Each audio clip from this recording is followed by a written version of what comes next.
Chapter 1. The Inciting Incident.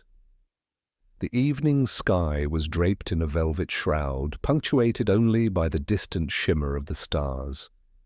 The grand ballroom of Montesfera Manor stood bathed in the golden glow of chandeliers, its walls adorned with tapestries of rich history, each thread carefully woven with tales of opulence and aristocratic legacy. It was a setting befitting the rarefied world of the guests who had gathered for Lady Clarissa Grange's annual masquerade ball. At the centre of this splendour stood Lady Clarissa herself, a woman whose reputation for both beauty and poise made her the jewel of the London social scene.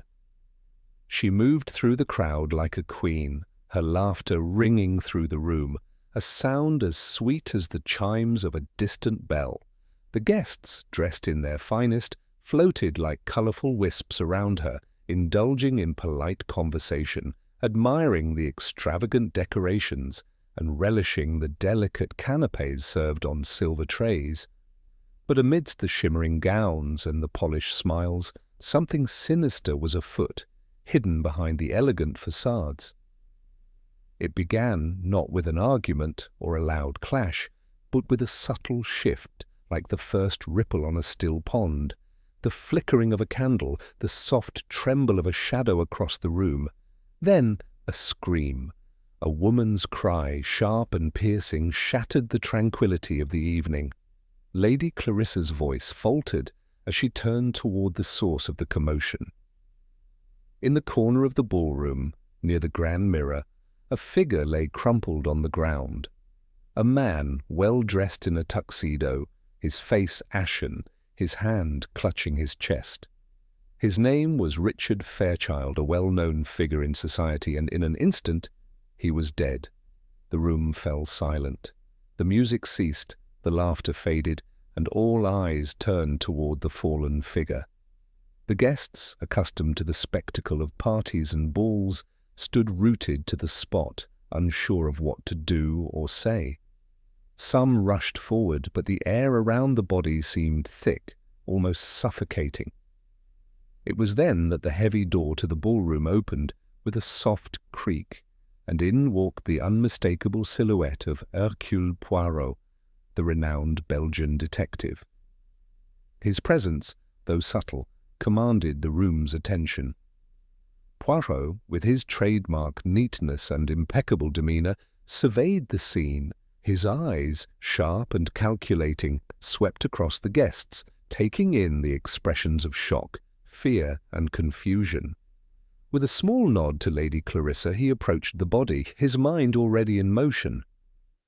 "Ah, but it is too late for this, is it not?"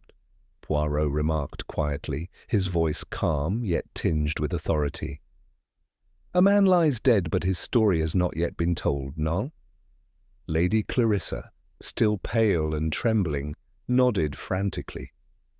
It was so sudden, Monsieur Poirot. One moment he was standing, and the next he just collapsed.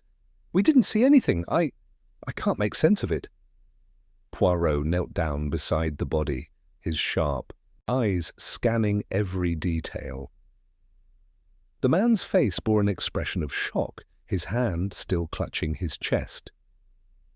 Yet there were no signs of a struggle. No blood, no obvious wounds. His death was not from an obvious injury or poisoning, at least not immediately visible. Poirot's eyes flickered toward the nearby candle, which was still faintly glowing despite the eerie calm that had settled in. A small, delicate wisp of smoke spiraled upwards. It was odd, for the rest of the room was quite still. As Poirot examined the scene further, his gaze lingered on the faint traces of soot near the man's lips, almost imperceptible unless one looked closely. "Interesting," he muttered, standing up with a smooth, fluid motion. "The candle, yes. It is as if it speaks in whispers, oui? The phantom Candleburn." Lady Clarissa looked puzzled. "The candle? But what—" "Ah, madame, allow me to explain," Poirot said. his eyes lighting up with the keen intelligence that so often marked his methodical approach. You see, a single detail, often overlooked, can unravel the entire mystery. This is not an ordinary death. The hand of the murderer is subtle, but it leaves behind clues, tiny hints, like a delicate thread pulled loose from the fabric of truth. Lady Clarissa blinked, still trying to process the shock of the evening. "What do you mean, Poirot? Are you saying someone here?" Poirot's sharp gaze fixed on her. "Indeed. The murderer is still among us, and I believe, madame, the candle will show us the way. But first, we must gather the others." Without waiting for a response, Poirot turned on his heel and addressed the guests, who had begun to murmur in hushed tones. "You're all part of this puzzle now, no? Let us see if we can find the missing pieces together." And so, with a deliberate calm, Hercule Poirot began to unravel the threads of a mystery that would lead him deep into a labyrinth of secrets, psychological games, and hidden motives.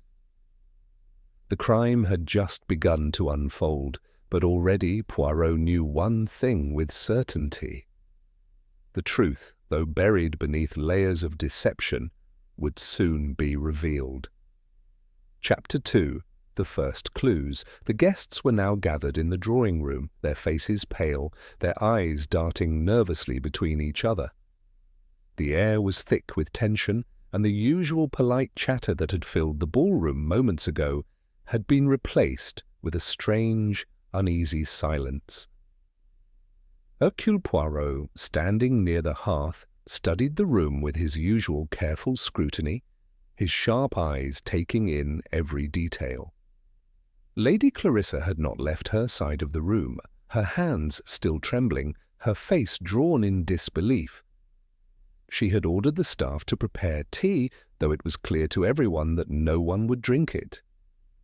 A thick, almost suffocating atmosphere hung over them, as if the very air had become dense with the weight of the unknown.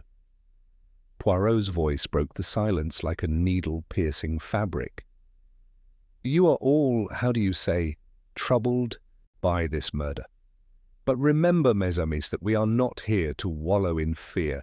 We are here to understand, to observe, and to deduce." He turned to the first suspect, Gregory Havisham, a man in his early 40s with a crisp suit and an air of quiet confidence. He was standing by the window, his posture rigid, as if he were trying to distance himself from the entire situation. "Monsieur Havisham, tell me, did you see anything unusual before Mr. Fairchild collapsed?" Gregory's eyes flickered briefly toward Poirot, then quickly averted his gaze. "No, nothing at all. He was standing, looking at the candle, and then, well, he collapsed." His voice was flat, almost rehearsed. Poirot nodded slowly, as though weighing his words. "But did you notice anything at all that might give us a clue? The smallest detail could prove vital." Havisham shifted uncomfortably, his hands now clasped behind his back. "I did not see anything, I swear." Poirot's gaze was unrelenting. Very well, you may go for now." Turning to the next, Poirot fixed his eyes on Eleanor Sinclair, a woman whose beauty had been marred by the faintest touch of anxiety. Her fingers nervously twisted a handkerchief in her lap, and her gaze was unfocused. It was clear that she was struggling to maintain composure. "Eleanor Sinclair," Poirot began, his voice gentle but probing. "You appear upset. Perhaps you saw something that might help us?" Eleanor blinked and finally met his eyes, her voice wavering.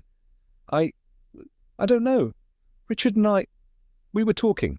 He mentioned the candle, said something about it looking strange, but I didn't think much of it." Poirot's eyebrow arched. "Strange, you say? In what way?" Eleanor hesitated. "It just seemed to flicker more than usual, but surely that's nothing. It was just a candle, after all." "Ah, the candle," Poirot repeated, as though the word itself carried deeper significance. He paused, then glanced toward the flame still burning in the corner of the room, now much dimmer than it had been during the party. "Tell me, Mademoiselle Sinclair, did Mr. Fairchild show any signs of distress before his collapse?" Eleanor bit her lip. "No, he seemed fine. We were laughing, in fact, but then he just fell." Poirot nodded thoughtfully. "Very well. Please, remain here." He turned his attention to the final guest, Geneviève Marceau, the model of cold detachment. She stood with her arms crossed, an air of indifference hanging around her, though the faintest twitch of her lips betrayed a certain unease. She had not said a word since the body had been discovered. "Geneviève Marceau," Poirot said, his voice cutting through the tension. "You are a woman of poise, but I see there is something more beneath the surface. You too must have observed something. Please, share it." Genevieve's eyes met his, her gaze sharp and calculating. "I saw nothing. I heard the scream, of course, but nothing before that. I'm as shocked as everyone else here." Poirot's eyes narrowed slightly. "So you heard the scream, but did you see anything unusual during the moments leading up to Mr. Fairchild's collapse?" Genevieve's jaw tightened, and for a moment she seemed on the verge of saying something. Then, just as quickly, she controlled herself.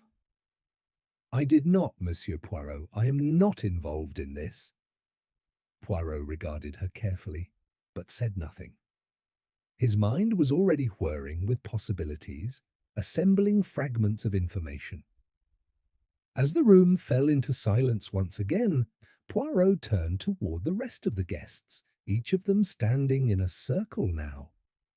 "There is something that none of you have yet noticed, something that will unlock this mystery. You see, the murderer, like the candle, leaves behind a trail of smoke, a hint of what is to come. But we must look carefully, mes amis, for the truth is often hidden in plain sight." Poirot's voice grew soft, almost hypnotic as he spoke. "I will find the one who caused this death. I will follow the threads, and in time the tapestry will reveal the murderer's hand." The guests, each lost in their own thoughts, watched him intently as he made his way to the next task, examining the scene of the crime. And though none could see it yet, they were all part of a game far more intricate than any of them could have imagined. With that, the first set of clues had been revealed, some subtle, some hidden in plain sight, and Poirot was already deep into the psychological game. Chapter 3. The gathering of suspects. The drawing room was thick with tension. The grand chandelier above flickered slightly, casting long shadows on the faces of the gathered guests. Lady Clarissa, though still in shock, had managed to regain some semblance of composure, but her hands trembled as they rested on her lap.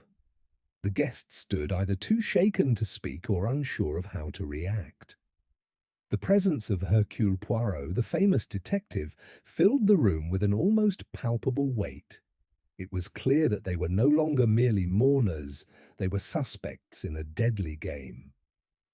Poirot's gaze moved methodically over the group. He paused for a moment, then spoke, his voice calm and measured.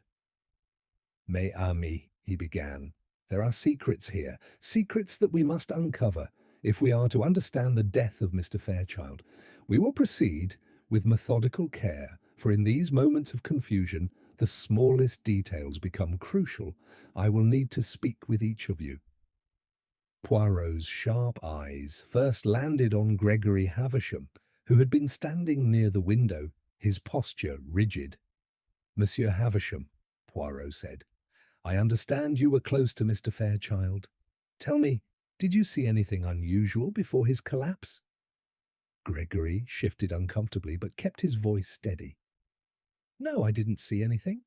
He was fine one moment, then he just fell." Poirot studied him closely. "You did not see him react to the candle?" Gregory paused, confusion flickering across his face. "The candle? No, I don't recall anything about it."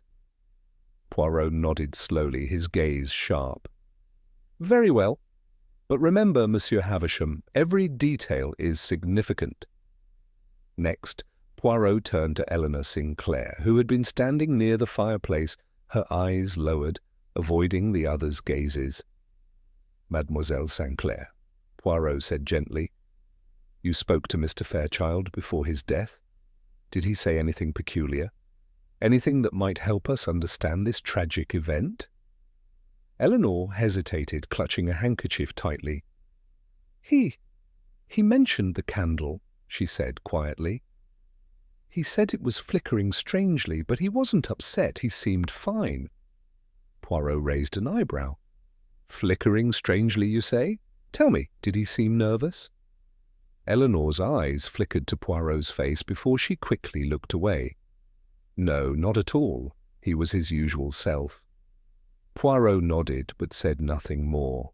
He moved on, his attention now fixed on Geneviève Marceau, who stood apart from the others, her arms crossed, her face unreadable. "Mademoiselle Marceau," Poirot said, his voice calm but deliberate, "you appear distant. Perhaps you could share with me your impressions of Mr. Fairchild?" Genevieve's gaze remained steady. "I didn't know him well," she said coolly. "We had little more than passing conversations." Poirot stepped closer. "And yet you were in the room when he collapsed. Did you notice anything unusual? Any hint that something was amiss?" Genevieve's eyes narrowed slightly, but her voice remained composed. "No, Monsieur Poirot, I saw nothing. It's a tragedy, but that's all." Poirot regarded her for a moment longer before nodding. "Perhaps, mademoiselle, but in every tragedy there is more than meets the eye." He then turned to Lady Clarissa, who had been standing quietly, her eyes red-rimmed. "Lady Clarissa," Poirot said, his voice soft but pressing, "you and Mr. Fairchild were close. You must have seen something, some clue that could help us understand his death." Clarissa's hands trembled as she spoke, her voice tinged with distress. "Richard and I, we were friends for years. There's nothing that could explain this. He was perfectly fine, and then this happened. I don't understand, Monsieur Poirot." Poirot nodded gently, his eyes sympathetic, yet focused. "Of course, madame. But you must understand, in order for us to discover the truth, you must let go of the idea that everything is as it seems." The room fell into silence as Poirot stepped back, his gaze sweeping over the guests. Each of them, it seemed, was hiding something, though whether they were aware of it or not, Poirot could not yet tell. "Well," Poirot said after a pause, his voice returning to its calm precision, "I have gathered enough for now. You may go, but remember this. The smallest piece of the puzzle could change everything. I will be watching, as will my little grey cells." The guests, still uneasy, slowly dispersed, though their eyes remained fixed on the detective. Poirot stood alone in the centre of the room for a moment, his mind already turning the pieces of the mystery. Something about this murder was not right. He could feel it in his bones. The truth was hidden, but he would find it. One way or another, Poirot would unveil the secrets that lay beneath the surface. And with that, the investigation deepened, the game of psychological deduction and misdirection beginning in earnest. Chapter 4. Poirot arrives. The guests had dispersed, each retreating into their private thoughts. The drawing-room, once full of whispers and fleeting glances, now stood empty, except for Hercule Poirot. His sharp eyes remained fixed on the flickering candle, his mind already working through the subtle details that had presented themselves. Each movement, each word, each glance of the guests, nothing had escaped his notice. He approached the fireplace, his steps light and measured, his mind still unraveling the tangled threads of the mystery. The candle that had caught everyone's attention earlier now burned lower, its flame weak and trembling. Poirot paused for a moment, watching it with careful scrutiny. "Ah, the candle," he murmured to himself, as though the very object held a secret to unlock. "It begins with something as simple as this, yet so much more is hidden." As Poirot stood contemplating, the sound of footsteps approached, signalling the return of Lady Clarissa. She entered the room with a hesitance that was becoming familiar to Poirot. Her face was pale, and her hands fidgeted with the edge of her gown. "I wanted to speak with you again, Monsieur Poirot," she said, her voice uncertain. I feel as if I've missed something. Is there more to what happened tonight than I realize?" Poirot turned to her with his usual calm demeanor, his eyes warm but focused. "There is always more, madame," he replied. "It is in the details, in the smallest fragments that are often overlooked. You are troubled, I understand. But it is through your observations that we shall find the truth." Lady Clarissa nodded, as though his words had reassured her, though the distress in her eyes remained. "What should we do next, Poirot? How do we move forward?" Poirot smiled faintly. "First, we must understand the truth about the candle. It is no mere coincidence, this flickering. Something about it caught the attention of Mr. Fairchild." "But why?" Lady Clarissa frowned, glancing at the candle. "He did mention it, didn't he? But I thought nothing of it." "Exactly," Poirot said, his voice quiet but insistent. "It is often the things that we dismiss, that we think are insignificant, that turn out to be crucial. Let us look more closely." He gestured for Lady Clarissa to follow him as he moved to the table near the window, where the remnants of the evening's festivities still lay, half-empty glasses, untouched plates of food, and the odd stray piece of paper. Poirot carefully picked up one of the discarded napkins and examined it. "What is it you see, Poirot?" Lady Clarissa asked, curiosity mixing with her lingering anxiety. Poirot held up the napkin, pointing to a smudge of ink that was barely noticeable. "This," he said, "is what we will start with. It is the smallest detail, yet it may speak volumes."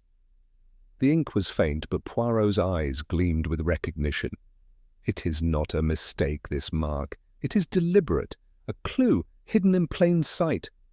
Lady Clarissa blinked, uncertain. "What does it mean?" Poirot shook his head, a smile curling on his lips. "That, madame, is what we must find out. But for now we return to our guests. You see, it is not enough to merely observe, one must understand. And to understand we must know who has something to gain from this death." As he spoke, the door to the room opened once more, and the other guests began to re-enter, one by one, their faces still tinged with apprehension. Gregory Havisham, Eleanor Sinclair, and Geneviève Marceau moved in like pieces of a puzzle being shifted into place, each wearing a mask of politeness, yet none could hide the tension beneath their calm exteriors. Poirot stood up, his eyes scanning each of them in turn. "Ah, mes amis," he said, with a hint of amusement in his voice. "We have only just begun. The game is far from over, but now we must dig deeper into your lives, your relationships. Only then will we understand the true motive behind Mr. Fairchild's death." Gregory Havisham, as always, seemed on edge. He avoided looking directly at Poirot, his gaze flicking nervously to the side. Eleanor, meanwhile, seemed to withdraw into herself, clutching her shawl as though seeking comfort from its fabric. Geneviève Marceau remained aloof, her face a mask of indifference. Poirot studied them carefully, his mind already working through the web of motives, emotions, and contradictions that surrounded them. The pieces were coming together, though he knew that it was still too soon to make any assumptions. The truth was elusive, hidden behind carefully constructed facades, but Hercule Poirot had learned long ago that nothing could remain concealed forever. "The time has come," Poirot said, his voice firm, "to begin the questioning." As the group gathered in the centre of the room, each suspect's eyes lingered uneasily on Poirot, knowing full well that their secrets would soon be exposed. But Poirot, with his usual calm confidence, was prepared. The game had begun, and he was ready to play his part. Chapter 5. Initial interviews begin. The room fell silent as Poirot looked over his gathered suspects, each one standing in their place like pieces on a chessboard. The atmosphere, heavy with uncertainty, seemed to stretch time itself. Lady Clarissa had taken a seat by the window, her hands folded neatly in her lap, but her eyes were wide with unease. Gregory Havisham stood near the door, his arms crossed defensively, his posture rigid. Eleanor Sinclair was still clutching her shawl tightly, her gaze darting toward the floor, as if avoiding the weight of Poirot's sharp scrutiny. Geneviève Marceau, though composed, shifted slightly on her feet, her eyes betraying a flicker of wariness. Poirot's mind was already running through the possibilities, each one more intricate than the last. He needed to learn more about these people, their relationships, their alibis, their motives. To do that, he would begin with the most direct of methods, questions, carefully chosen questions that would reveal their true natures. "Let us begin," Poirot announced, his voice cutting through the tension. "I shall start with you, Monsieur Havisham." Gregory stiffened, his eyes narrowing slightly as he looked toward Poirot. "What is it, Poirot?" His voice held a defensive edge, as if preparing for an interrogation. Poirot remained calm, his demeanor unchanged. "I would like to know more about your relationship with Mr. Fairchild. You said earlier that you were close, yes? But I am curious, Monsieur Havisham, how close?" Gregory shifted on his feet, clearly uncomfortable. "We had mutual interests," he said, his voice a little too firm. "Business dealings, mutual acquaintances, but nothing extraordinary." Poirot's gaze sharpened. "Nothing extraordinary." "You were friends?" Gregory hesitated, his eyes flicking nervously to the side before meeting Poirot's gaze again.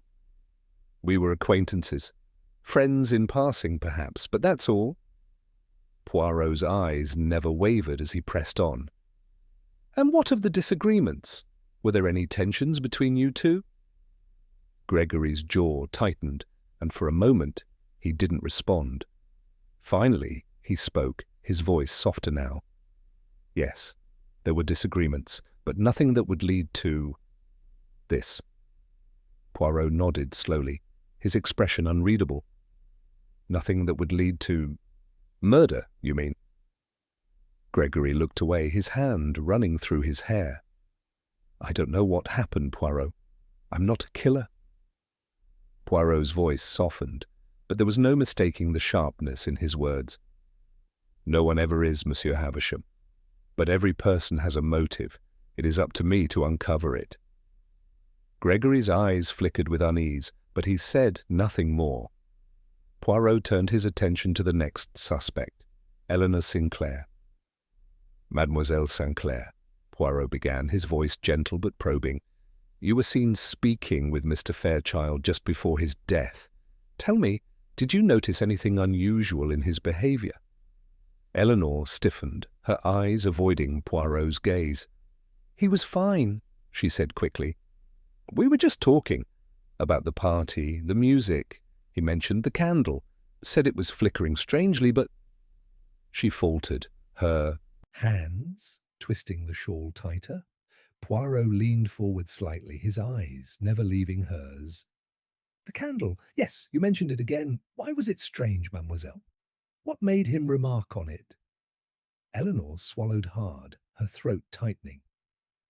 He said it was unusual, but I didn't think much of it. I didn't even notice. Poirot's brow furrowed slightly. Didn't notice? Or perhaps you didn't want to notice? Eleanor shifted uncomfortably but said nothing. Poirot paused, his mind ticking through the small details she had given him. She was hiding something, but what? He moved on, not pressing her further for the moment. Mademoiselle Marceau, Poirot said, his voice firm as he turned to the last remaining suspect. You are the most composed of all of them, but I wonder, why is that? Are you perhaps hiding something that others have not? Genevieve's gaze flickered briefly, but her mask remained intact. I am not hiding anything, Poirot, she said smoothly. I simply prefer to observe, rather than to become embroiled in the chaos. Poirot stepped closer, his presence imposing yet measured. Observation is a skill, yes, but it can also be a weapon used to manipulate others. What did you observe, Mademoiselle Marceau? What did you see that you have not shared with us? Genevieve's eyes narrowed slightly, but she maintained her composure. I told you. Nothing. I saw nothing unusual. Poirot smiled faintly. Ah, but mademoiselle, you are all too eager to avoid suspicion. I wonder why. Genevieve's gaze did not falter, but Poirot could see the faintest shift in her expression, a crack in her carefully cultivated mask. He knew she was hiding something, but what was it? With that, Poirot turned toward Lady Clarissa. Madame, he said softly, you are the key. You have been with Mr. Fairchild longer than any of these others. I must ask you to recall your last conversation with him. Was there anything at all that seemed out of place? Lady Clarissa's eyes filled with sorrow, but her voice was steady. I can't think of anything, Poirot. We spoke of the party, the guests. Nothing that would have foretold this. Poirot's gaze lingered on her for a moment longer, his mind working through the new information. Something was off. But what? He couldn't yet say. For now, the questions would continue. Only through persistence would the answers emerge. Very well, Poirot said, his tone final. For now you may go, but remember, the truth will always find its way to the surface. I shall return to you soon. The guests, still unsettled by the probing questions, quietly filed out of the room, leaving Poirot alone once more. The game had begun, but the true test was yet to come. Chapter 6. First False Lead. The evening dragged on, the silence in the drawing-room hanging like a dense fog. Poirot sat at a small table, his hands steepled in front of him, as he carefully examined the notes he had taken during the interviews. The candle still burned on the side table, its flickering flame the only source of light in the otherwise dim room. The guests, now scattered throughout the manor, were presumably resting or avoiding each other. The tension was palpable, and Poirot could feel the weight of the mystery growing heavier with each passing minute. The detective's thoughts were interrupted by a sharp knock on the door. Lady Clarissa entered, her face pale, her movements still tentative, as though she were unsure of her next step. Monsieur Poirot, she began, her voice low, I believe I have something that may be of interest to you. Poirot looked up at her, his expression unreadable. Please, madame, share it with me. Any piece of the puzzle may be the one we need to solve this. Lady Clarissa hesitated for a moment before stepping forward. She handed him a small envelope, its seal broken. This was found in Mr. Fairchild's study, she said, her voice quivering. I did not want to bring it up earlier, but it seems too important now. Poirot took the envelope and carefully unfolded it. Inside was a letter, its handwriting elegant but hurried. As he read, his brow furrowed, and a faint smile touched his lips. The letter was from Mr. Fairchild, addressed to someone only referred to as S. It contained only a few brief lines, but they were striking in their implications. "Meet me at Montisfera tomorrow at midnight. The matter is urgent. We cannot afford to wait any longer. The truth must be revealed." Poirot looked up from the letter, his mind already piecing together the significance of the message. "This letter is quite revealing, madame," he said. "It suggests that Mr. Fairchild was not only aware of something, but also determined to act upon it." Lady Clarissa's eyes widened. "Do you think it was written to one of the guests?" Poirot did not immediately respond. He was deep in thought, his fingers tracing the edges of the paper. "It is possible," he murmured. "But this letter alone does not solve our mystery. It simply adds another layer of complexity. The question is, what was the truth Mr. Fairchild sought to reveal, and why was he so desperate to meet in secret?" Lady Clarissa took a step back, clearly unsettled. "But if someone was meeting him in secret, wouldn't that mean someone here knew what was going on? Could it be one of us?" Poirot's eyes narrowed slightly. "It could be, but we must not jump to conclusions. The letter could be a diversion, a clever piece of misdirection planted to lead us down the wrong path." He stood up and walked toward the fireplace, holding the letter in his hands. "You see, madame, what we have here is an early red herring, a false lead carefully placed to confuse us. And yet there is something that troubles me about it." Lady Clarissa looked at him curiously. "What is it?" Poirot turned back toward her, his expression serious. "The timing. This letter was written in haste, but it also implies a certain urgency. Mr. Fairchild, it seems, was expecting to reveal something. And yet why would someone with such a pressing need to speak in private be so casual about their actions?" Lady Clarissa frowned. "You think it was a trap?" "Not a trap, necessarily," Poirot replied. "But I do think it was meant to provoke a reaction. Whoever wrote this letter wanted us to discover it. They wanted to create confusion, to get us thinking in the wrong direction." Poirot's mind raced through the possibilities.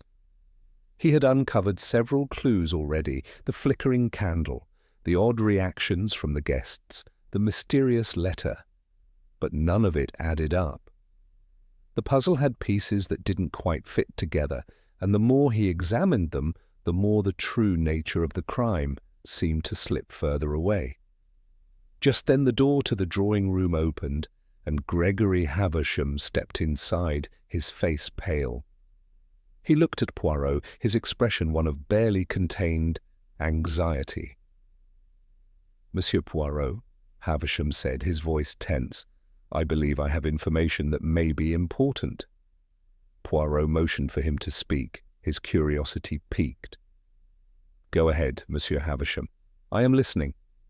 Havisham hesitated for a moment, then took a deep breath. "I didn't want to say anything earlier, but I found something in Mr. Fairchild's study. It's a piece of paper, a note. It mentions a meeting, a rendezvous, and it's signed with an S." Poirot's eyes immediately sharpened. "You found this note in the study, Monsieur Havisham? And you waited until now to bring it to me?" Havisham's face flushed with guilt. "I didn't want to overreact. I wasn't sure it was important." Poirot's gaze never left him as he considered the situation. "And yet, Monsieur Havisham, you've just confirmed what I suspected. There is a secret meeting, and one of you, among this very group, knows the truth." The room fell silent again, the weight of the revelation hanging heavily over them. Poirot had found what he needed, a piece of the puzzle that, though misleading at first, now seemed crucial to understanding the larger picture. But as Poirot turned his attention back to Havisham, a nagging thought lingered in the back of his mind. Had they just been led straight into a trap? The investigation had taken a sharp turn, and Poirot knew that the coming hours would reveal more than any of them could anticipate. Chapter 7. The Psychological Game. The guests were now sitting in the drawing-room, the atmosphere thick with tension. Poirot, ever observant, stood near the fireplace, his hands clasped behind his back as he surveyed the room. The silence was oppressive, each guest seemingly lost in their own thought, yet all aware that their every move was being scrutinized. Poirot's gaze shifted from one suspect to the next. Gregory Havisham, his posture stiff and guarded, Eleanor Sinclair, her eyes downcast, a nervous energy radiating from her, and Geneviève Marceau, the epitome of composure, though her eyes betrayed a subtle unease. Lady Clarissa sat by the window, her fingers tightly intertwined as she nervously glanced at the others. The detective's voice broke the silence. "Mes amis, we have spoken of Mr. Fairchild's death, but we must now turn our attention to the minds of those involved. Each of you has something to hide, whether you are aware of it or not. It is my job to find what that is." Lady Clarissa looked at Poirot, her face pale. "What do you mean, Poirot? Are you accusing one of us?" Poirot's gaze remained steady. "Not accusing, madam. I am simply stating the facts. In every crime, there are motives, emotions, and hidden actions. I am here to uncover them." He turned toward Gregory Havisham. "Monsieur Havisham, you say you had no issues with Mr. Fairchild, but what of your business dealings? There were tensions, were there not?" Gregory shifted uncomfortably, his eyes narrowing. "There were disagreements, yes, but nothing of consequence. Business matters are often complicated." Poirot smiled faintly. "Complicated, yes, but not trivial. Perhaps you had more reason to want Mr. Fairchild out of the way than you are letting on?" Gregory's face flushed slightly, but he quickly regained his composure. "I did not want him dead. I just wanted out of a bad investment. That's all." Poirot nodded slowly. "A bad investment. But sometimes, Monsieur Havisham, the cost of getting out is greater than you expect." Gregory said nothing more, but the discomfort in his eyes did not go unnoticed by Poirot. Poirot then turned his attention to Eleanor Sinclair. "Mademoiselle Sinclair, you were the last to speak with Mr. Fairchild before his death. You mentioned the candle. Tell me, why did he comment on it? What did he mean by strange flickering?"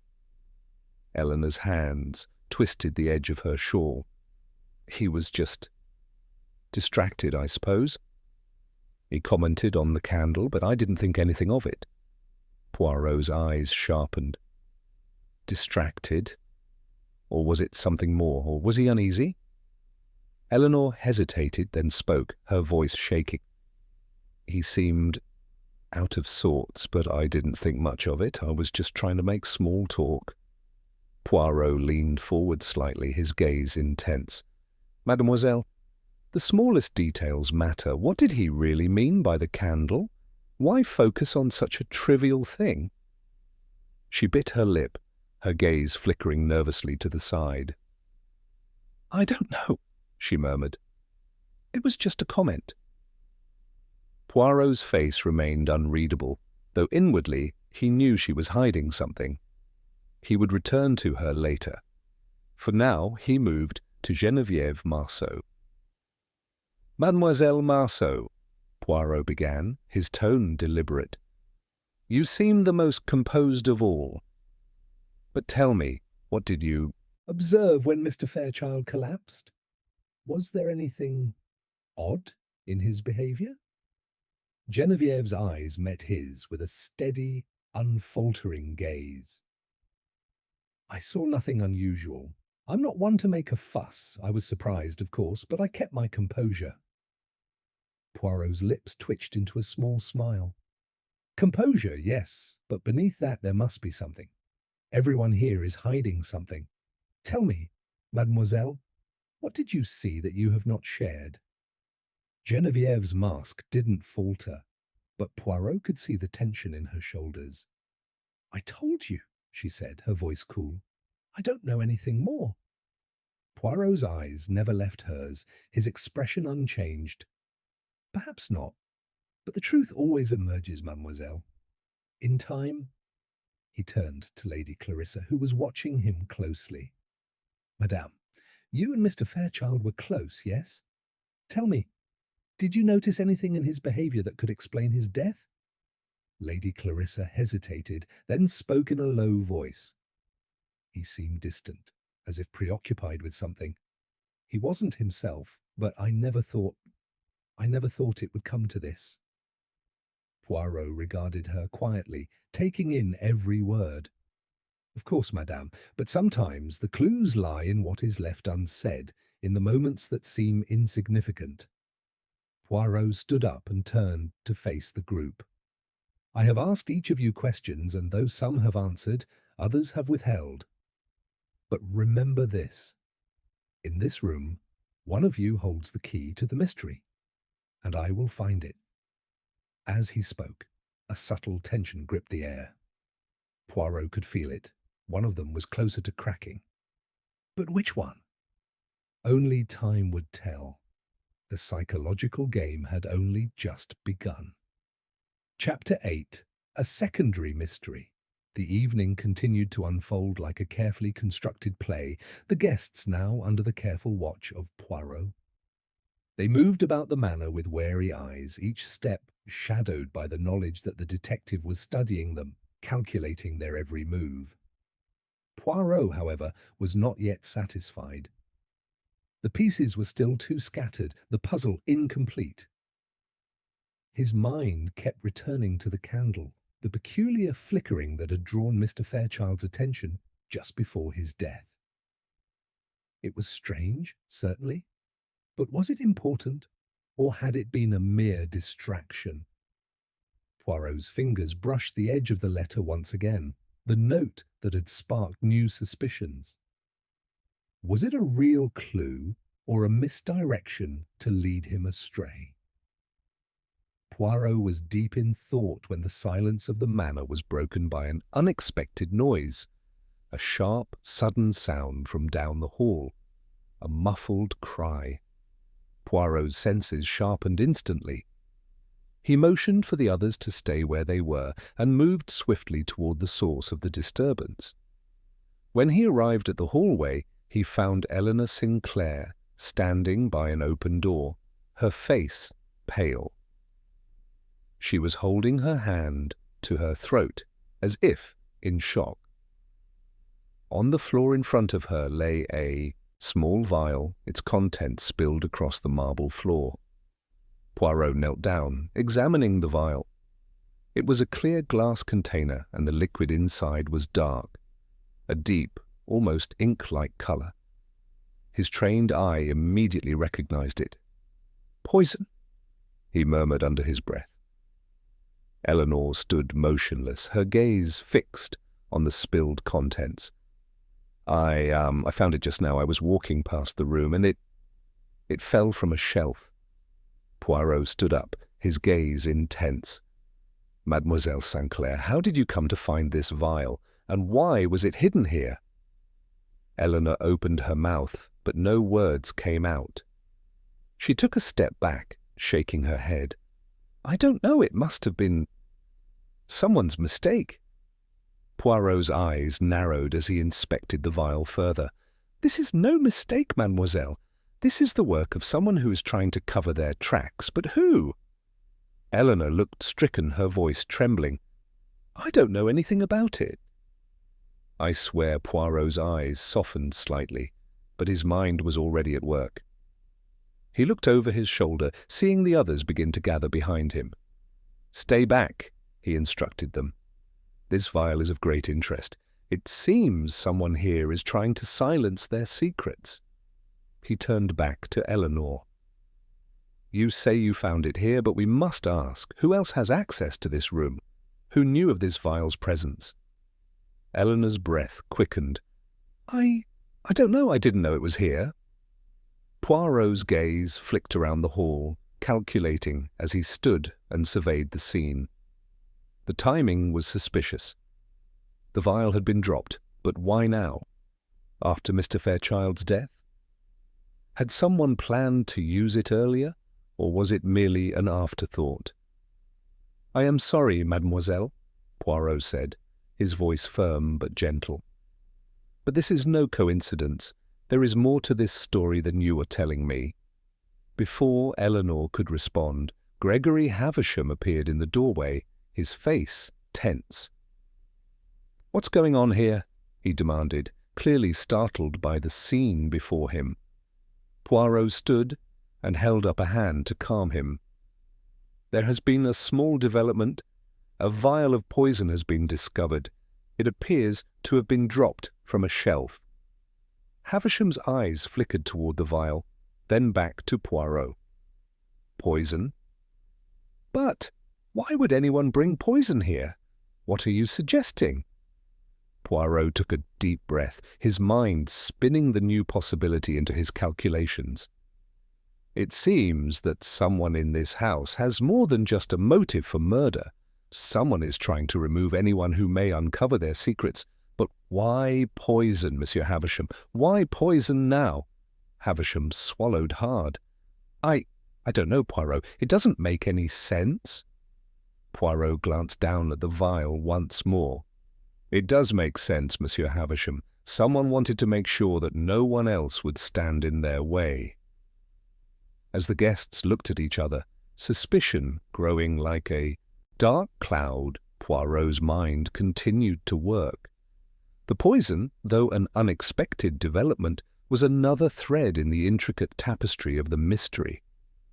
Someone had attempted to cover up their actions, but who? And why now? The answers were beginning to come together, but there was still so much left to uncover. Poirot turned toward the others, his eyes serious.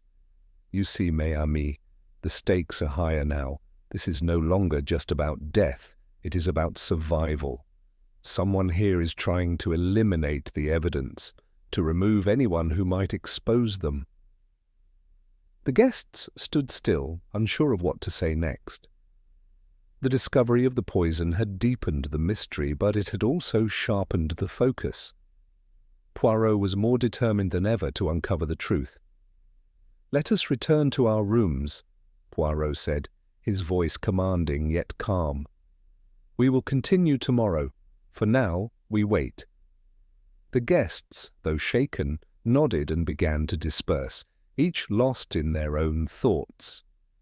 Poirot, however, was already thinking ahead. The game had shifted, and the real danger had just revealed itself. Chapter 9. Hidden Connections.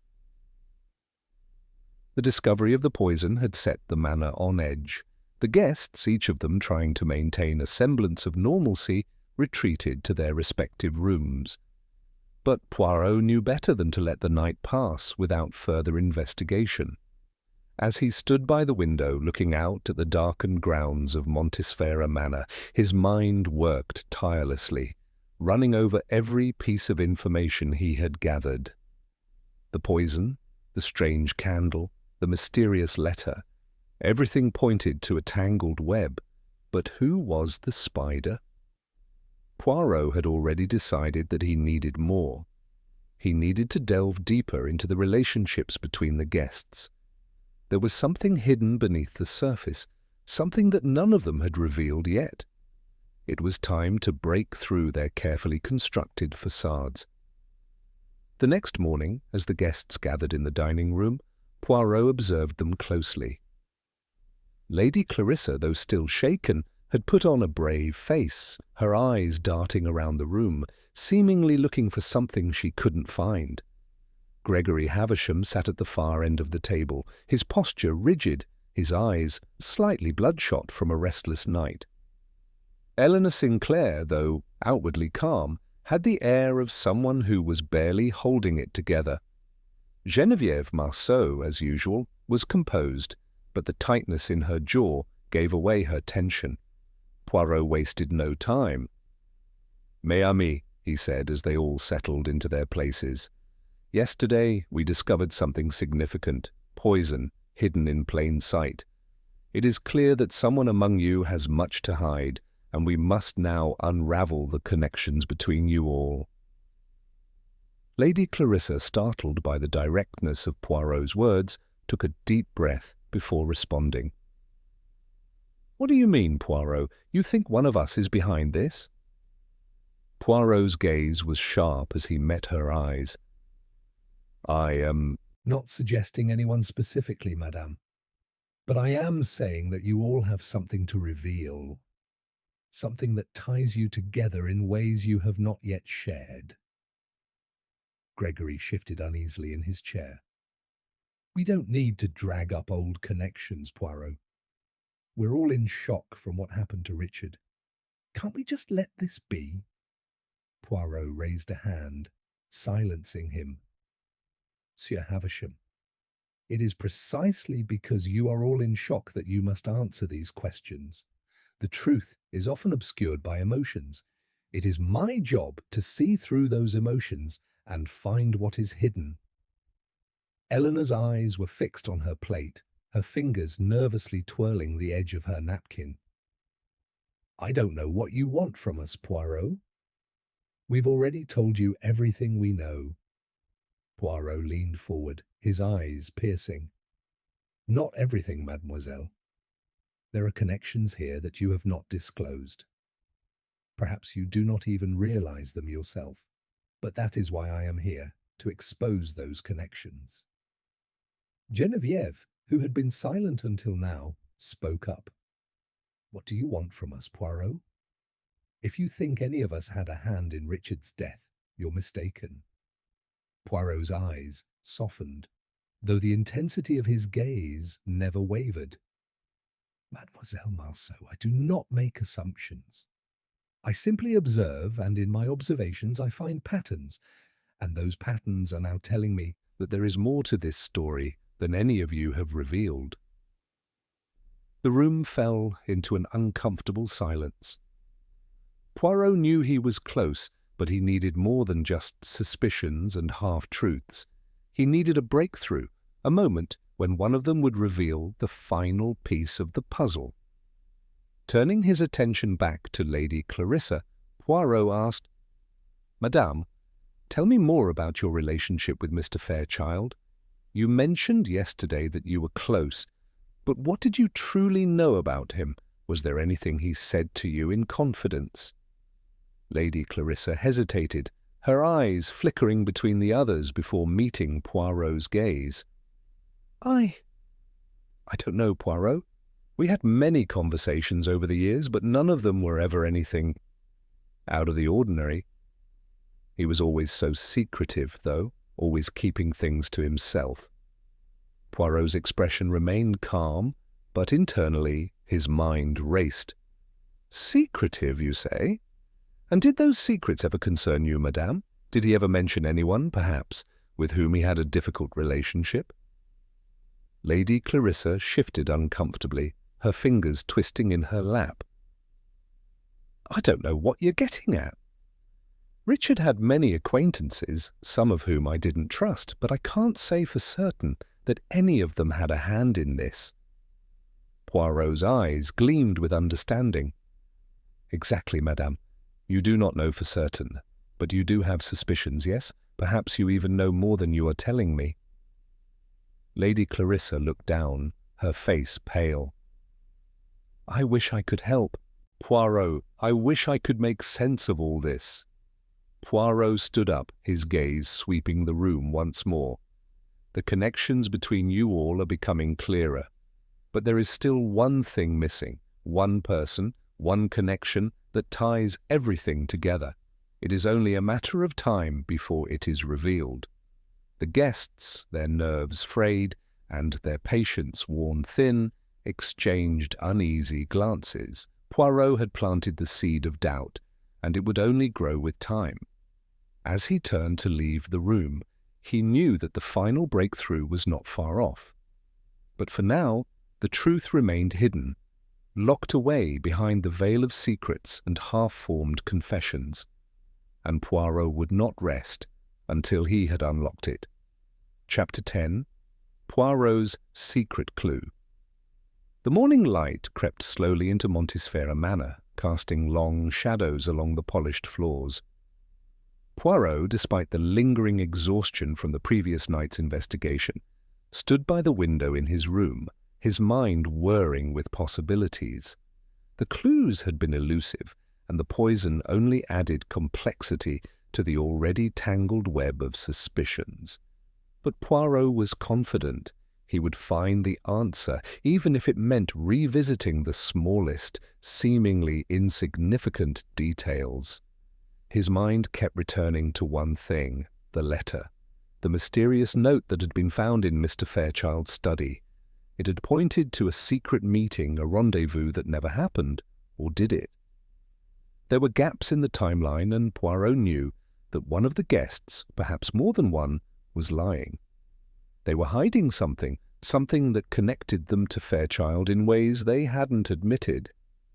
Poirot's thoughts were interrupted by a soft knock on his door. "Monsieur Poirot," Lady Clarissa's voice called from the other side. "Could I speak with you for a moment?" Poirot opened the door, his expression softening. "Madame, of course. What troubles you?" Lady Clarissa entered, her face pale, her usual grace replaced by a noticeable tension in her posture.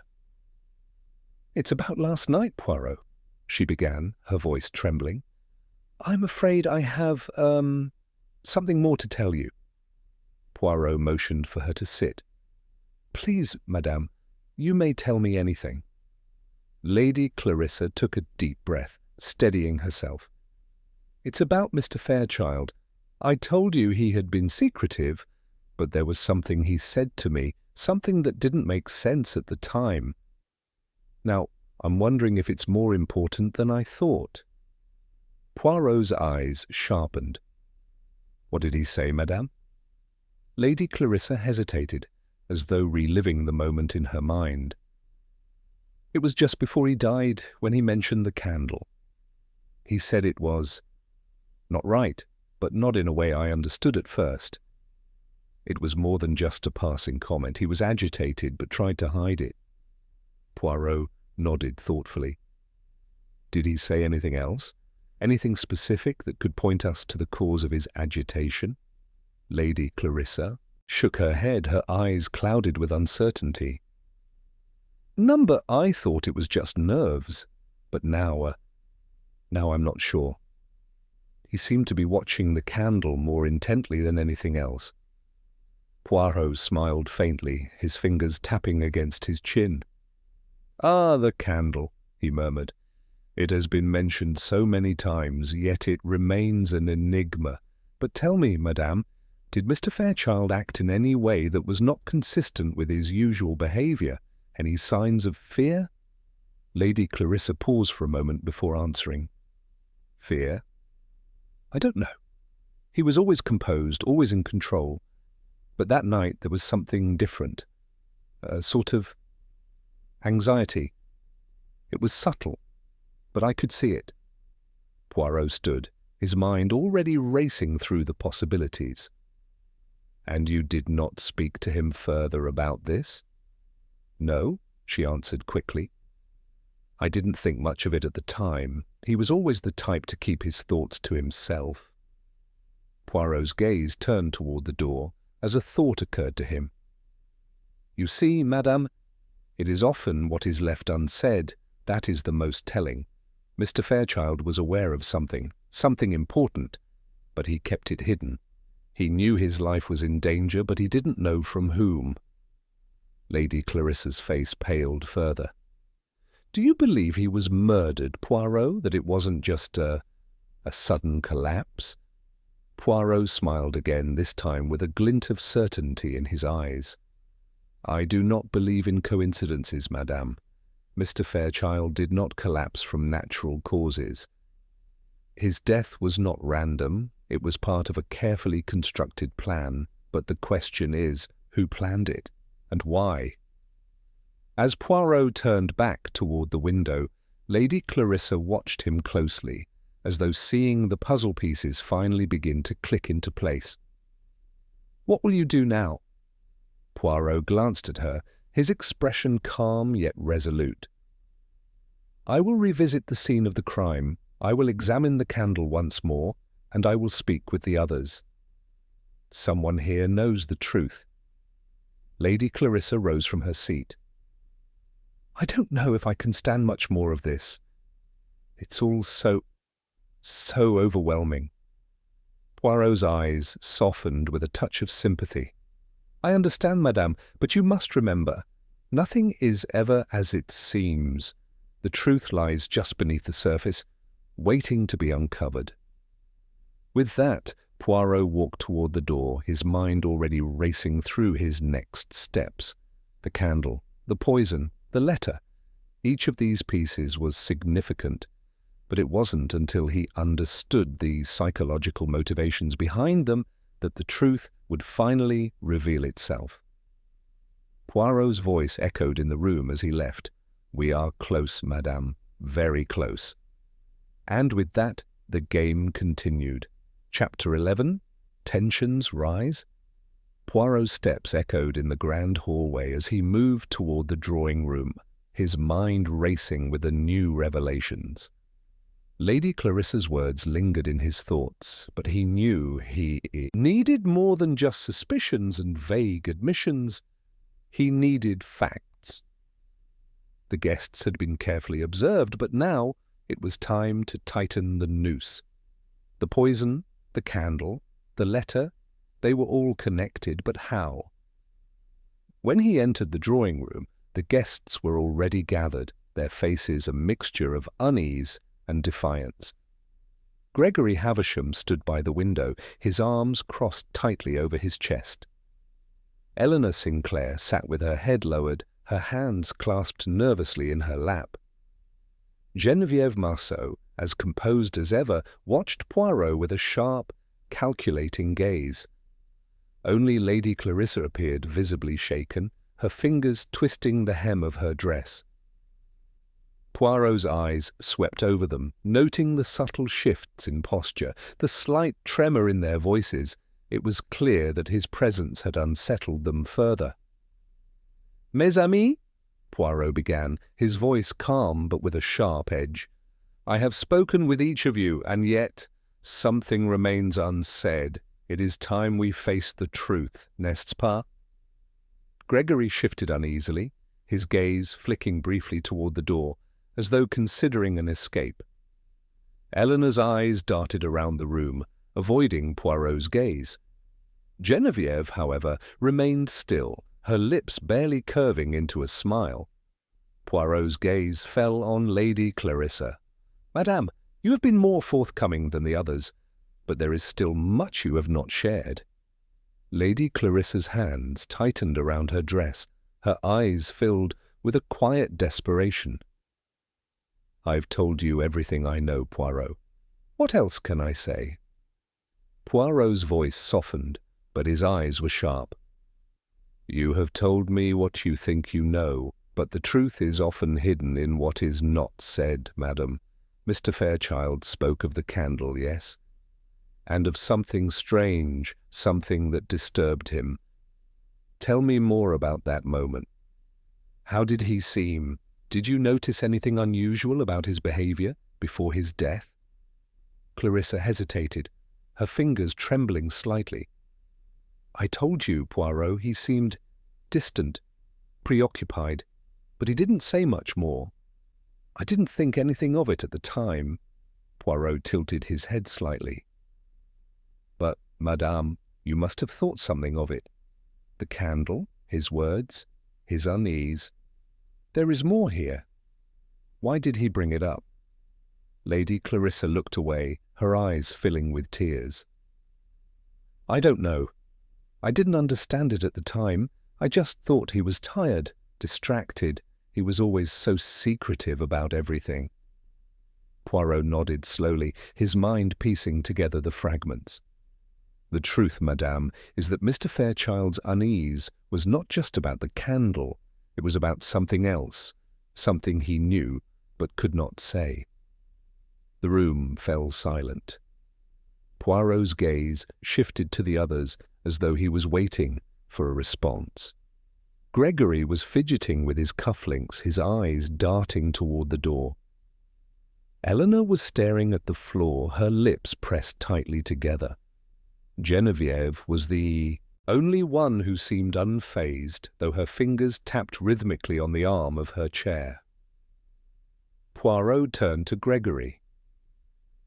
"Monsieur Havisham," he said, his tone sharp, "you were the one who found the letter, were you not? The letter that suggested a secret meeting? Tell me, what did you think of it?" Gregory's face turned pale.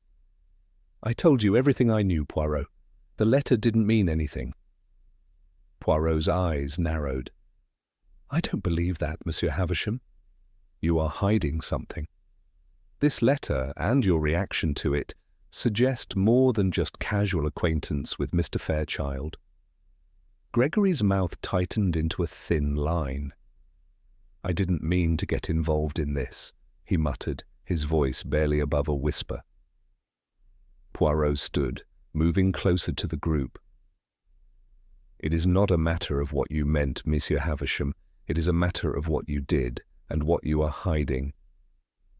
Eleanor finally spoke, her voice soft but filled with fear. "What do you think we're hiding, Poirot? We're all in the same position. None of us knows what happened." Poirot paused, turning his gaze toward her.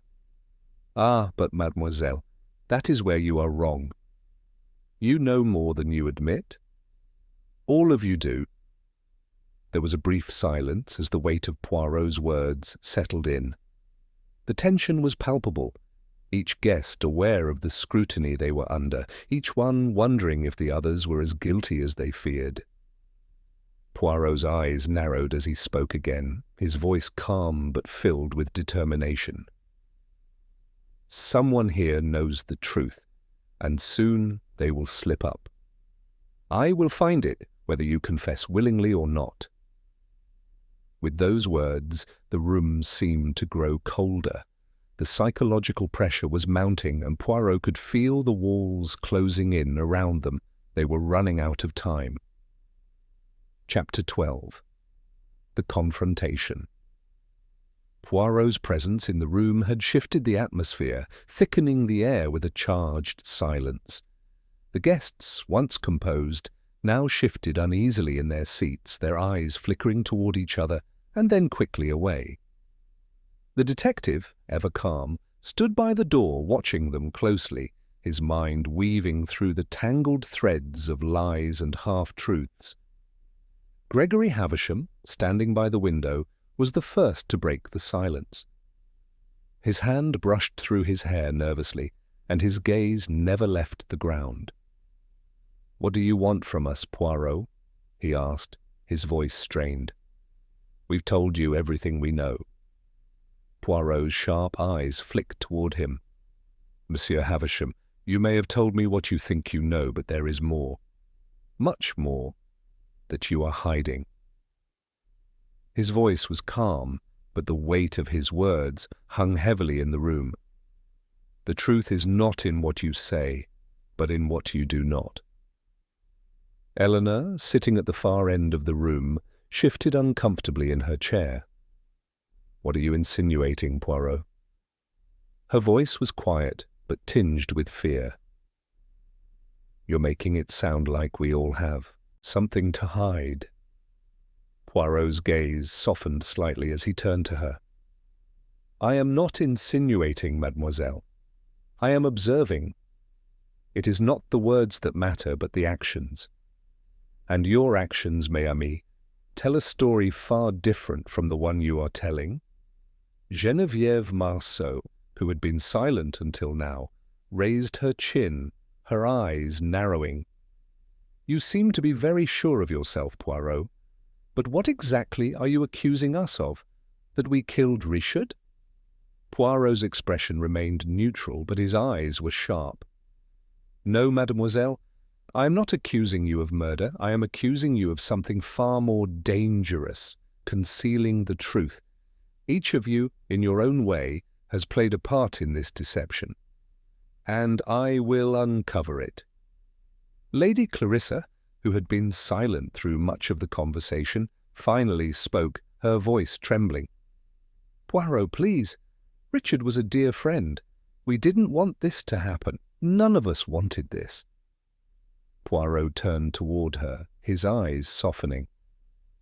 "Madame, I know this is difficult, but the truth must come out, and it is through understanding your relationships with Mr. Fairchild that we will begin to see what happened." Gregory shifted his weight, glancing at Eleanor, and then at Geneviève, before turning his eyes back to Poirot. "What do you think happened, Poirot? What are we hiding?" His voice was low, almost desperate now, as if he were losing control. Poirot looked at him closely, his eyes narrowing slightly. "I believe Mr. Fairchild was onto something that connected all of you, something that could have exposed a hidden truth, and that, mes amis, is why he was killed. But we must start from the beginning. We must examine each one of you." The room grew still. The tension was palpable, thickening with every passing second. Poirot's voice was calm as he continued, his eyes moving over each suspect with surgical precision.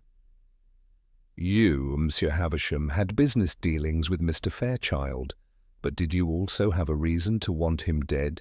You, Mademoiselle Sinclair, were the last to speak with him before his death. Did you notice anything unusual? Anything that might have pointed to a threat?" Eleanor and Gregory exchanged uneasy glances, but neither spoke. Genevieve's gaze remained fixed on Poirot, her face unreadable.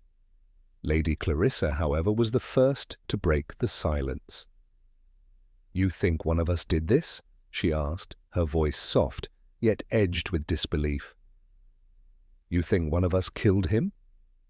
Poirot's gaze softened as he turned toward her. "I do not know, madame. But I do know that someone here has the answers. And the answers are hidden in the relationships, in the fears, in the connections you have with each other." There was a long pause before Poirot spoke again, his voice low but resolute. "I will find the truth. It is simply a matter of time. And soon, one of you will slip. When you do, I will be waiting." The room fell silent once. Again, the weight of Poirot's words settling heavily on the guests. Each of them knew they were being watched, that the smallest gesture, the slightest change in expression, could betray them.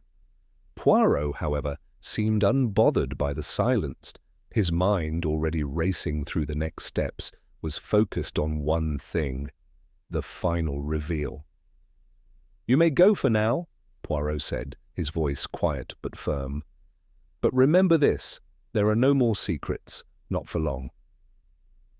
As the guests filed out of the room, their faces a mixture of confusion and fear, Poirot stood alone, his gaze fixed on the empty space before him. He knew that the pieces were nearly in place.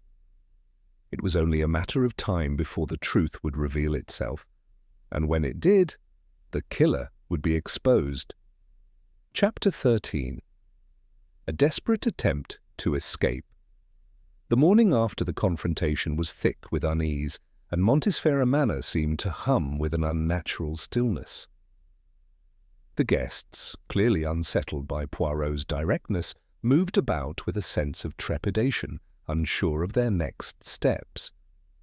Some stayed in their rooms, while others quietly gathered in the dining room, their eyes casting wary glances at one another. It was as if they all feared that the next moment would be the one where Poirot would expose them all. Poirot, however, had not been idle. He had spent the morning reflecting on the previous day's events, considering each guest's words, mannerisms, and responses. There was something about Gregory Havisham's discomfort, Eleanor Sinclair's evasiveness, and Geneviève Marceau's carefully crafted indifference that still nagged at him. One of them was close to cracking, he was certain of it. But who? The sudden sound of hurried footsteps broke his thoughts. Poirot looked up as Gregory Havisham appeared at the door, his face ashen, his eyes wide with panic. The man was clearly agitated, his usually calm demeanour shattered. "Monsieur Poirot," Havisham gasped, his voice strained. "You have to help me. I can't stay here any longer. There's something I didn't tell you." Poirot raised an eyebrow but motioned for Havisham to sit. "Calm yourself, Monsieur Havisham. What is it you wish to say?" Havisham shook his head, his hands trembling. "I don't know how to explain it, but last night after the confrontation I went to my room, and then I saw something. I saw someone in the hallway, someone moving quickly as if they didn't want to be seen. They disappeared into one of the guest rooms." Poirot's mind immediately sharpened. "Who was it? Did you see their faces?" Havisham's eyes flickered toward the door, as if expecting someone to appear at any moment. "No, I didn't see their faces, but it was one of the others, I'm sure of it. They were trying to leave the manor, Poirot. I could tell." Poirot leaned forward, his expression both curious and concerned. "You believe they were trying to escape?" Havisham nodded, his lips pressing into a thin line. "Yes, I thought I'd lost them, but when I looked outside my window just a few moments ago, I saw a figure walking down the path toward the front gate. It was too dark for me to tell who it was, but they seemed desperate, almost as if they were running away." Poirot stood up, his eyes gleaming with intensity. "Monsieur Havisham, you have done well to bring this to my attention. A desperate attempt to escape is not the act of an innocent person." Havisham looked pale. "But I swear I didn't see who it was. I didn't see their faces." Poirot's gaze softened, but his voice remained firm. "The fact that you are so shaken by this suggests that you are telling the truth. But we cannot waste any more time. We must act quickly." Poirot turned toward the door, his mind already planning the next steps. "Monsieur Havisham, stay here. I will speak with the others. If someone is trying to flee, we must stop them." Havisham nodded, his hands still trembling as he sat back down. Poirot walked briskly down the hallway, his mind piecing together the new information. The poison, the letter, the secret meetings, all of it was part of a much larger puzzle. But now someone was trying to escape, which meant they had something to hide.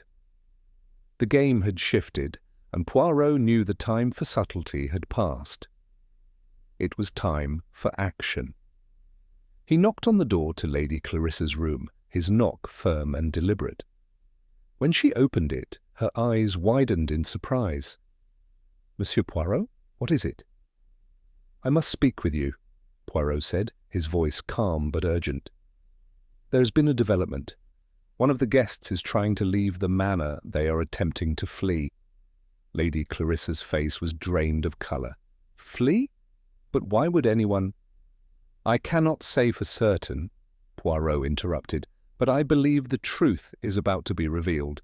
If you know anything, madame, now is the time to share it." Lady Clarissa looked at him, fear and confusion in her eyes. I don't know anything, but I will help you in any way I can." Poirot nodded curtly. "Good. Stay close. We may need your assistance shortly." As Poirot moved on, he could feel the weight of the moment bearing down on him. Someone was trying to escape, someone who had been involved in Mr. Fairchild's death. And now, with each passing moment, the walls were closing in. He moved quickly down the hallway, his mind racing. Whoever it was, Poirot knew they had to be stopped before they could slip away. He had already waited long enough. The truth was within reach, and Poirot was determined to uncover it, no matter the cost. The hunt was on, and Poirot would not rest until he had caught the one who was trying to to run. Chapter 14. The final piece falls into place. Poirot's mind was sharp, his thoughts focused on the task at hand.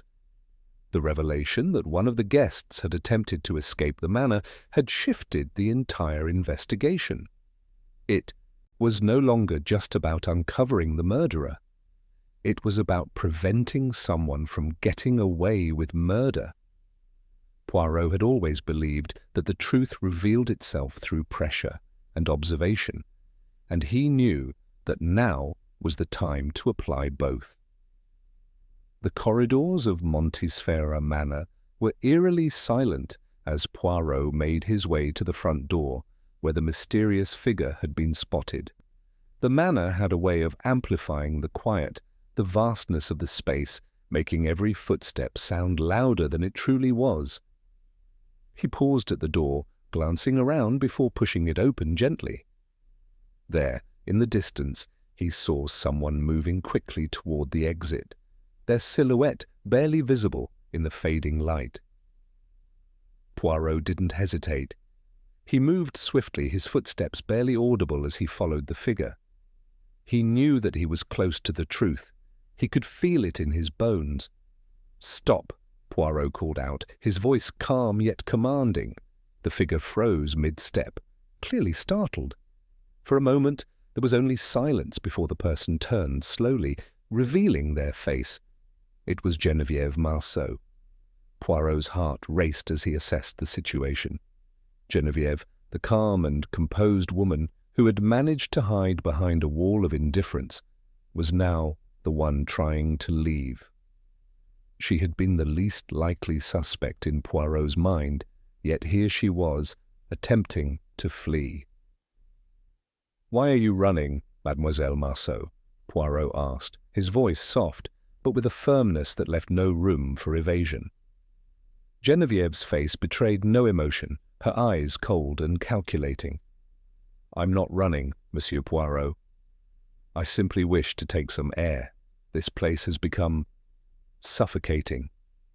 Poirot studied her carefully, his gaze piercing through her carefully constructed composure.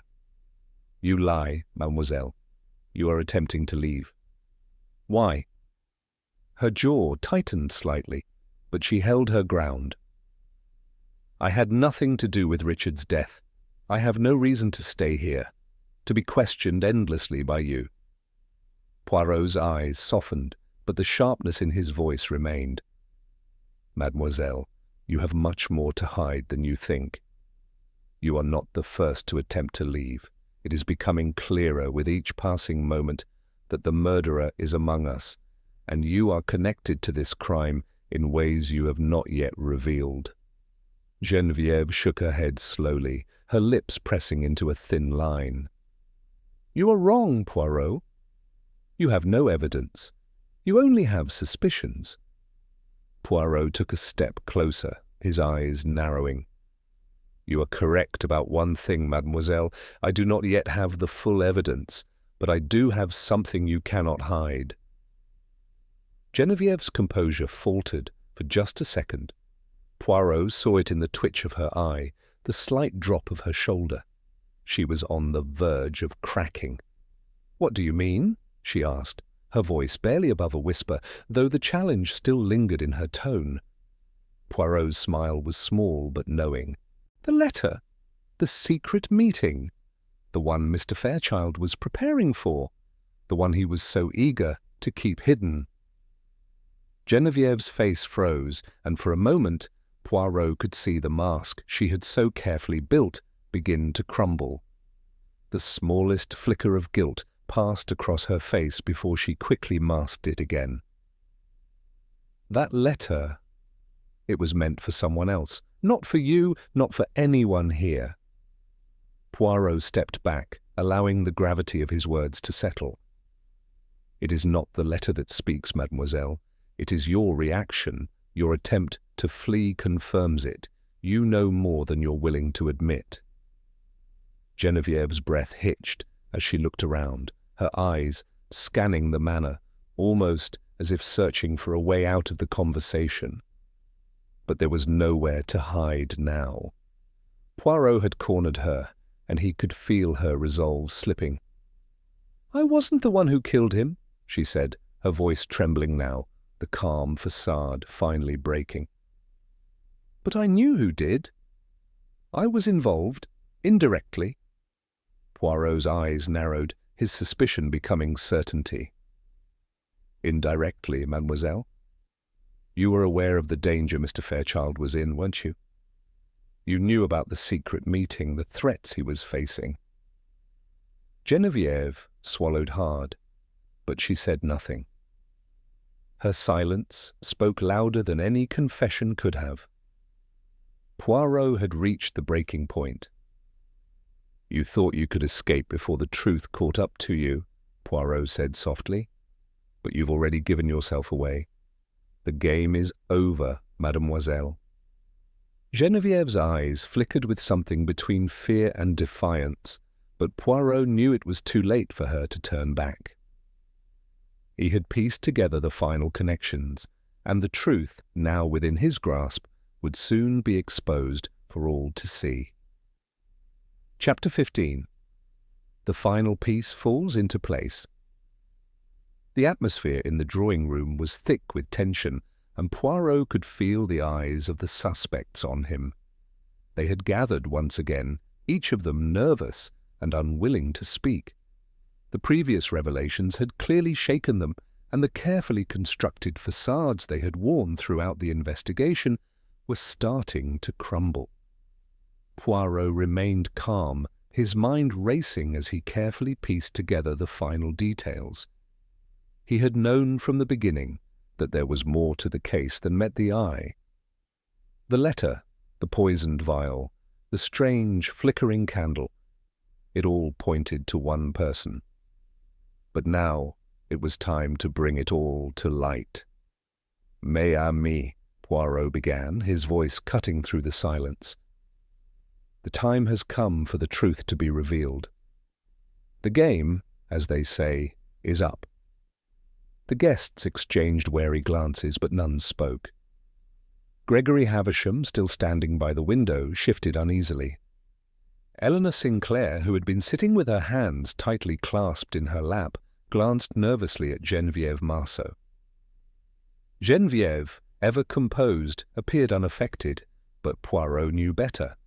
Her carefully cultivated calm was a mask, and he was prepared to shatter it. Poirot's eyes rested on Geneviève as he spoke again, his words deliberate. "Mademoiselle Marceau, you have been the least forthcoming throughout this investigation. You have maintained your composure while others stumbled under questioning. But now, it is time to admit the truth." Geneviève's lips curled into a thin, almost imperceptible smile, but her eyes betrayed a flicker of guilt. "What are you accusing me of, Poirot?" she asked, her voice measured but laced with tension. Poirot took a step closer to her. "I am accusing you of murder, mademoiselle, of orchestrating the death of Mr. Richard Fairchild." The room fell into stunned silence, the weight of his words hanging heavily in the air. Genevieve's smile faltered, and for a brief moment Poirot saw the cracks in her facade. "No, Poirot," she said, shaking her head. "You are wrong. I had nothing to do with it." Poirot's eyes locked onto hers, unblinking. "You are lying, mademoiselle. You have been lying from the beginning." Genevieve's expression hardened. "I don't know what you think you know, but I had no part in his death." Poirot's gaze never wavered.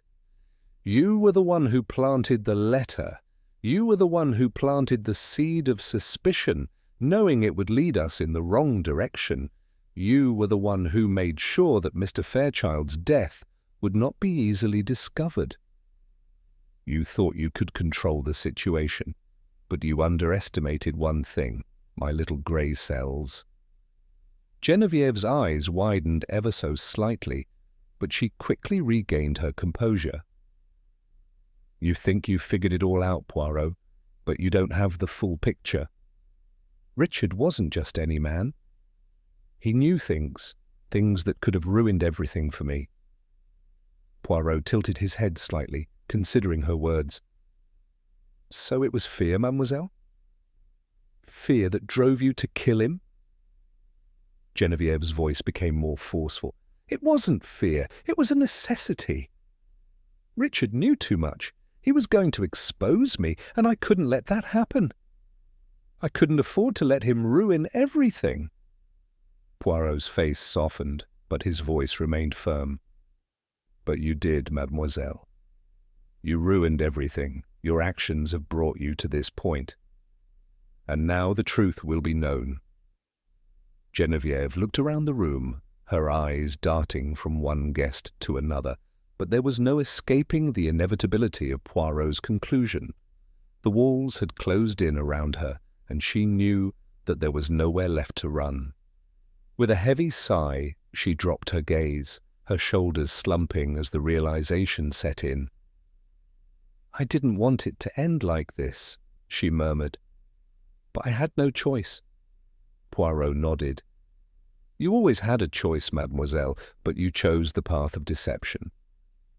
The room was silent as Poirot turned to the others. The case is now solved. The murderer has confessed, and justice will be served. As the guests sat in stunned silence, the weight of the revelation settled in. The mystery had been unravelled, and the truth was finally exposed. For Poirot, however, the work was not yet done. There were always more questions to answer, more puzzles to solve. But for now, the mystery of Richard Fairchild's death has come to an end. The game was over, and Poirot had won. Chapter 16. The Reveal. The room remained still, the air thick with the weight of what had just transpired. Genevieve, her head bowed, was the first to break the silence, her voice barely above a whisper. I didn't mean for it to go this far, she murmured, her words filled with defeat. But Richard was going to ruin everything. I couldn't let him expose me. Poirot stepped forward, his gaze steady but filled with understanding. Mademoiselle, you were trapped by your own fear, and that fear led you to make a terrible decision. Genevieve's lips trembled, but she didn't look up. I thought I could control the situation. I thought I could make him leave without anyone knowing. But then, everything unravelled. Poirot nodded slowly. You planted the letter, the one found in Mr. Fairchild's study. It was meant to lead us astray, to make us think there was someone else involved. But it was you, mademoiselle. You controlled the narrative from the beginning. Lady Clarissa, who had been watching in stunned silence, finally spoke. But why? Why kill him? Genevieve's shoulders shook slightly as she lifted her head, her eyes filled with guilt.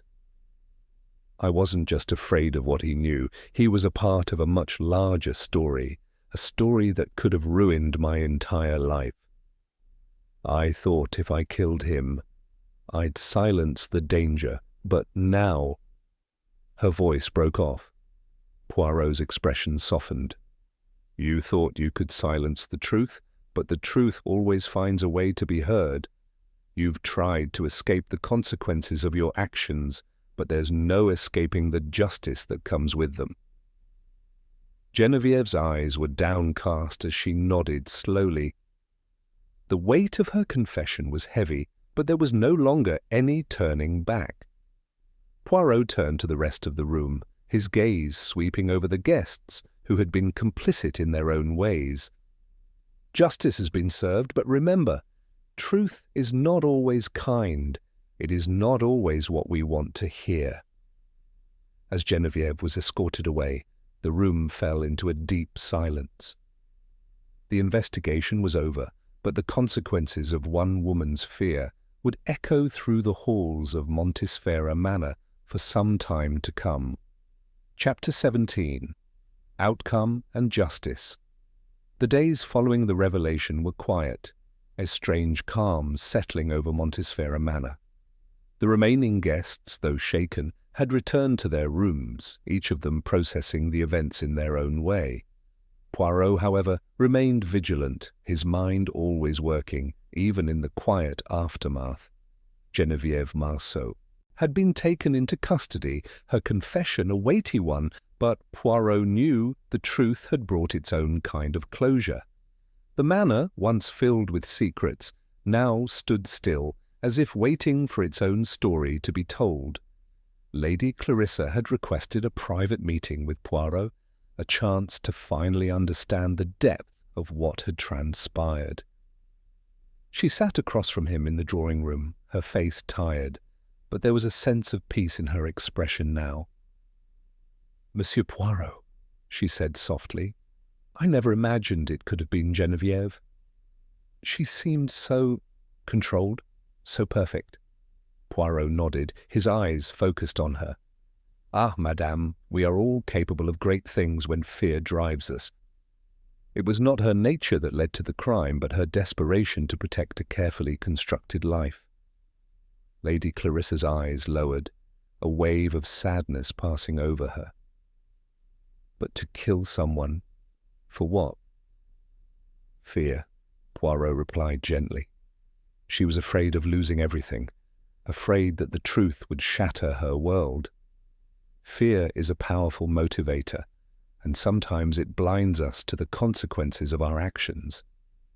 Clarissa nodded slowly, her eyes filled with understanding, but also with the grief of having had someone so close reveal such darkness.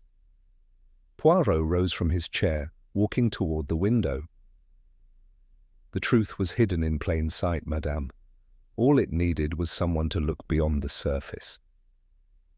She followed his gaze, nodding once more. "And you found it, Monsieur Poirot?" Poirot turned back to face her, his expression serene. "I only revealed what was already there, madame. The truth is always waiting to be discovered. Sometimes it simply requires a careful hand to uncover it." Lady Clarissa stood, her posture now more composed than it had been when she first arrived. "Thank you, Poirot, for bringing this to an end." Poirot gave a slight bow. "It is my duty, madame. Justice has been served, and Montesfera Manor can finally begin to heal." As she left the room, Poirot looked out the window, a soft sigh escaping his lips. The case was over, but in the quiet of Montesfera, he knew that every mystery had its consequences, some immediate, others lingering. Chapter 18. The Closing Remark. The last traces of the investigation lingered like a shadow over Montesfera Manor. With Geneviève Marceau's arrest, the mystery was over. The manor, once a place of tension and secrecy, now stood quiet and still, as if the building itself was relieved. The guests had all left, their expressions a mix of relief and lingering suspicion. Poirot, however, remained at the manor for one final day. His work was done, but something about the place left him restless. The calm that had followed the storm of revelation felt like a temporary peace, and Poirot knew the aftermath was always the most revealing. He sat at a table near the window, a cup of tea untouched in front of him. His thoughts, as always, were sharp, calculating. He ran over the details one last time: the poison, the letter, the candle.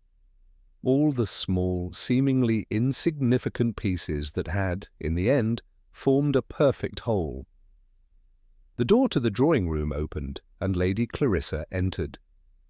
She had returned briefly to gather her things before finally leaving the manor.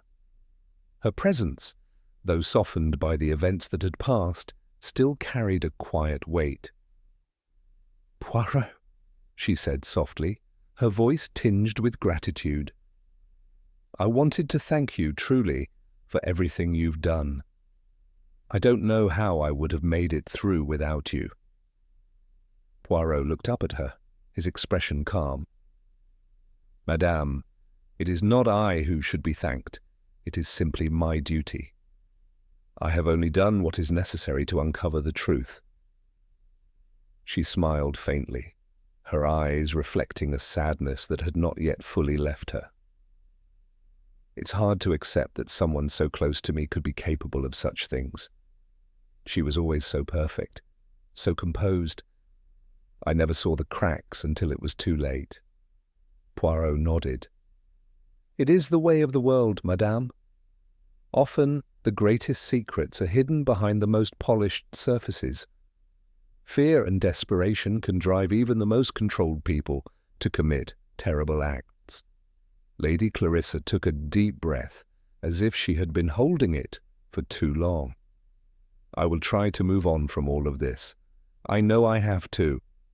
Poirot stood, his hands clasped behind his back. Time, madame, will heal what has been broken, but remember, the truth always finds its way to the surface, no matter how long it takes. Lady Clarissa nodded, her expression thoughtful. Thank you, Poirot. You've given me something I can hold on to, the knowledge that the truth was found, no matter how painful. Poirot smiled faintly, offering a final reassuring nod. Justice is always the first step toward peace, madam. And now Montesfera can begin its healing. With a final glance toward the door, Lady Clarissa left the room, and Poirot was left alone, the echoes of the case fading into the quiet of the manor. He knew his work here was finished, but the knowledge that the truth had been revealed brought a quiet satisfaction. Another case closed, another mystery solved.